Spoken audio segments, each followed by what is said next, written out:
Само за секс. Говори за секс. Само глупости, бе. Бабата на жената се къпе на майка й.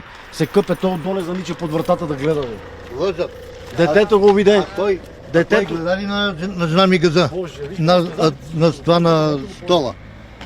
На детето сутрин. му е видело как прави моето дете на 5 години, го гледа как прави на леглото движение, такива все едно ебе некоя. Разбираш? Унощате леглото. Не, отвърнем, това не е верно. Как? Детето ще си го измисли на 5 години. Бега от тук, бе. Това са лъжи и половина. Много съм благодарен на работата ми в съдебен спор. Толкова обогатява, включително и сексуалната ми култура. Не подозирах, че такива неща съществуват. Вика на бабата, ти аз за какво 10 години не съм те ползвал, вика като жена. Снимай тук. Вярно ли, господин Чакъров, че сте имали нездрави сексуални мераци спрямо вашата тъща, възрастна жена? Не е верно. Не е верно, лъжат. Иска да я уножда бабата. Едно време много искала. Неговата тъща. Да, бе, човек. А па дойде фризьорския салон. Коя е фризьорка да дойде?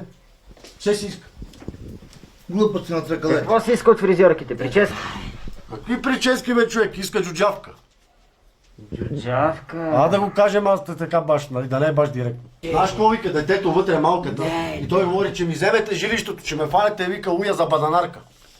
Това цитат точно. И това е измислица. Да, измисли. Това са лично твои думи. И това е измислица. Беги. Пълна измислица е това. Дете. Те всичко си... Съпругът ви има ли такъв речник? Непристоен. Аз това баданарка, откъде ще го знам? Така. Да. Иска половия му орган да го използват за четка за бойдисвали. Пълна лъга. Знаете ли баща ви да е ползвал услугите на проститутка? Да. И ще Да, ви кажа, добре. улична. Аз ще ви Се кажа, възмущава от вас. Да. срещу университетска Това случва болница ли на се? спирката стои.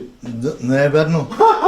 Аз ще ви заведа, бе. Добре. Аз ще ви заведа. Вие не искате да ме черпите една услуга, няма нужда чак до там да Една стигаме. бибитка тогава.